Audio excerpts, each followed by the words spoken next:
अस्सलाम वालेकुम जी। आज का हमारा दूसरा लेक्चर है वर्डप्रेस पर, और आज हमने डिस्कस करना है कि होस्टिंग क्या होती है और डोमेन क्या होती है। अच्छा जी, होस्टिंग वो चीज़ होती है कि आप अपना डाटा जो वेबसाइट पर बनाते हैं वो किसी होस्टर सर्वर के पास सेव होता है।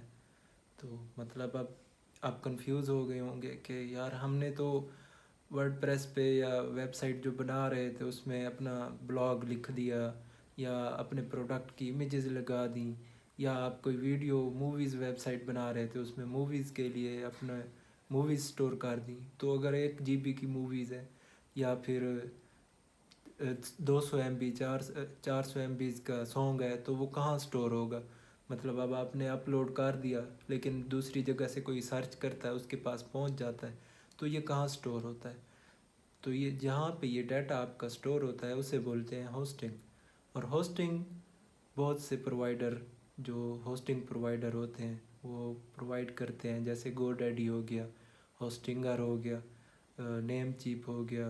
इस तरह के बहुत सारी कंपनीज़ हैं। गोडैडी की होस्टिंग जो है वो थोड़ी सी महंगी है। मतलब फिर आप सपोज़ करें वो आपको एक पीसी दे देते हैं, सीपीयू। मतलब अब आपने पैकेजेस देखने हैं, उसमें वो बताते हैं कि 50 GB का पीसी लेना है, आपने 100 GB उसकी हार्ड ड्राइव का पीसी लेना है, उसमें 2 GB रैम होगी, उसमें 4 GB रैम होगी, और मंथली आपने इतने पे करने हैं, साल में आपने इतने पे करने हैं, अगर 4 साल की लेने हैं तो आपने इतने पे करने हैं। तो मैंने 4 साल की होस्टिंग ली हुई है होस्टिंगर की। तो गोडैडी की होस्टिंग वैसे तो बहुत अच्छी है, स्पीड भी बहुत अच्छी आती है, लेकिन वो बहुत महंगी है। मतलब हर साल की अगर पे करें तो 21,000 20,000 पर ईयर देना पड़ता है। लेकिन होस्टिंगर की जो है वो अगर आप 4 साल के लिए लेते हैं तो आपको 40,000 42,000 में पड़ जाती है। और उसमें डाटा भी बहुत ज़्यादा होता है, 200 या 400 GB है तकरीबन, और 4 या 8 GB रैम है पीसी की। तो आपका जो पीसी हुआ वो दूसरी जगह पे आपने ले लिया है ऑनलाइन, अब आपने होस्टिंगर को पैसे पे कर दिए, आपके नाम पीसी लग गया। तो उसकी 200 GB हार्ड डिस्क है और 8 GB रैम है। अब उसमें आपने जो भी डाटा रखना है वेबसाइट का वो आपकी होस्टिंग कहलाएगी। मतलब आपका डाटा वहाँ पे होस्ट हो रहा है और आप उन्हें किराया दे रहे हैं। तो इसी तरह जब गोडैडी से लेते हैं तो गोडैडी का भी यही सीन है। लेकिन होस्टिंगर में एक बेनिफिट है, जब आप 4 साल वाली या 1 साल वाली लेते हैं होस्टिंग तो उसमें आप 50 या 100 वेबसाइट्स क्रिएट कर सकते हैं। मतलब अब आपको ये बेनिफिट याद रखना होगा कि अगर आप एक बार अपने लिए होस्टिंगर से आपने होस्टिंग ले ली, अपनी एक वेबसाइट बना ली, आपके पास 99 वेबसाइट्स बाकी बच जाएंगी। ठीक है, अब 99 वेबसाइट्स कैसे क्रिएट करनी है। अब आपके पास 200 GB या 400 GB हार्ड डिस्क थी, लेकिन आपका वो सर्वर जो होस्टिंग सर्वर था वो फ्री पड़ा है। तो अब आपने क्या करना है, लर्निंग कंप्लीट करने के बाद जब आप ये लर्निंग कर लेंगे, आपने फेसबुक, वर्डप्रेस, उस पे फाइवर पे, अपवर्क पे, लिंक्डइन पे, हर जगह आपने अपने एड्स फैलाने हैं कि भाई I am available for WordPress development, if you want any type of WordPress development I am available.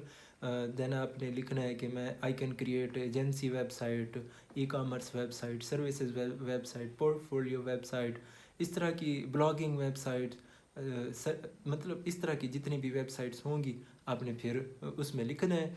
और hosting plus domain plus complete website, इतने पैसे मैं आपसे चार्ज करूँगा। अब एक क्लाइंट आपको दे रहा है, समझें $200 $300 एक वेबसाइट का दे रहा है। अगर आप हाई रैंक पे हैं तो आप $500 भी चार्ज कर सकते हैं। लेकिन वो 2 साल के तजर्बे के बाद जब आपको फुल एक्सपीरियंस हो जाएगा तब आपके पास खुद क्लाइंट आएंगे। लेकिन शुरू में कोई भी सक्सेस नहीं करता, आप ये बात बेहतर जानते हैं।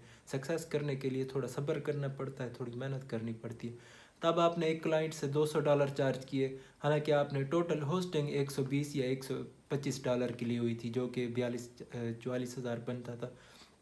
अब आपने एक वेबसाइट बना के दी, आपने $200 ले लिए, आपका उसकी होस्टिंग भी आपने उसे कह दिया कि मैंने आपके लिए 4 साल के लिए होस्टिंग लिए।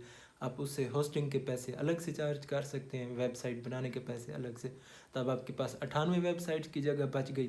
फिर आप दूसरे क्लाइंट को पकड़ेंगे, उसे कहेंगे कि I am available, I will give you hosting and then you will give me this amount, and میں اتنے پیسے ویب سائٹ کے لیے چارج کروں گا، ٹھیک ہے. تو یہ سین ہے، آپ نے اس سیکوینس کے ساتھ چلنا ہے تاکہ آپ کے جو پیسے انویسٹ ہوئے تھے اپنی ویب سائٹس پر، آپ نے اپنی ویب سائٹس کس مقصد کے لیے بنانی ہے یہ آپ کو پتہ ہونا چاہیے. آپ کو بہت سی فیس بک پیج نظر آتے ہوں گے جیسے اسٹارٹ اپ پاکستان، وہ لوگ نیوز دیتے ہیں اور نیوز ایڈٹ کر کے فوٹو کو وہ لگا دیتے ہیں. اب ان کی اپنی ویب سائٹ ہے، ویب سائٹ پہ ایڈ لگانے کے لیے وہ لوگوں سے $10 $15 اس حساب سے لیتے ہیں. جب آپ مینولی ایڈ لگائیں گے تو آپ کو آپ ایک ایڈ لگانے کے $10 چارج کر سکتے ہیں اپنی ویب سائٹ پر. آپ نے یہ نیچ سلیکٹ کرنی ہے. نیچ بولتے ہیں کہ کس ٹاپک پہ آپ ویب سائٹ بنا رہے ہیں. مطلب آپ نیوز پہ کر رہے ہیں تو یہ ایک نیچ ہو گئی. آپ کسی ایپس اسٹور پہ سافٹ ویئر پہ بنا رہے ہیں، مطلب موبائل ایپس آپ کی ویب سائٹ پہ کوئی ڈاؤن لوڈ کر سکتا ہے تو اس پہ ایڈز کے مطلب پیسے زیادہ ملتے ہیں جو ٹیک کے ریلیٹڈ ہو. تو اس طرح آپ نے دیکھنا ہے. جب آپ کی ویب سائٹ تھوڑی سی رینک ہوگی، آپ نے ایس سی او کرنی ہے. ایس سی او بھی انشاءاللہ میں سکھاؤں گا یہ کورس کمپلیٹ کرنے کے بعد. جب آپ کی ویب سائٹ رینک ہو جائے گی تب آپ کو گوگل ایڈورٹائزمنٹ کے لیے آپ کی ویب سائٹ اپروو ہوگی.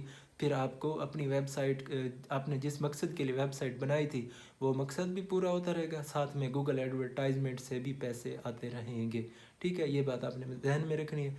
تو آپ کو یہ سمجھ آ گئی ہوگی کہ اپنی ویب سائٹ سے کیسے بندہ ارننگ کر سکتا ہے اور فری لانسنگ کر کے، مطلب کلائنٹ کو سروس دے کر کیسے ارننگ کر سکتا ہے. تو ابھی ہم سٹارٹ کر رہے ہیں کہ فری ہوسٹنگ مطلب پریکٹس ہوسٹنگ کیسے لیتے ہیں. پریکٹس ہوسٹنگ کے لیے مطلب جب ہم پریکٹس ہوسٹ پہ اکاؤنٹ بنائیں گے، پھر اس میں ورڈ پریس انسٹال کریں گے. انسٹال کرنے کے بعد ایک عارضی ویب سائٹ بنائیں گے تو اس میں بلاگ کیسے لکھنا ہے اس میں، اور ہیڈنگ فوٹر مینیو یہ کیسے ایڈ کرنے، وہ اگلا جو لیکچر ہوگا نا ہمارا وہ اسی ٹاپک پہ ہوگا. ٹھیک ہے، تو ملتے ہیں اگلے لیکچر میں. اللہ حافظ.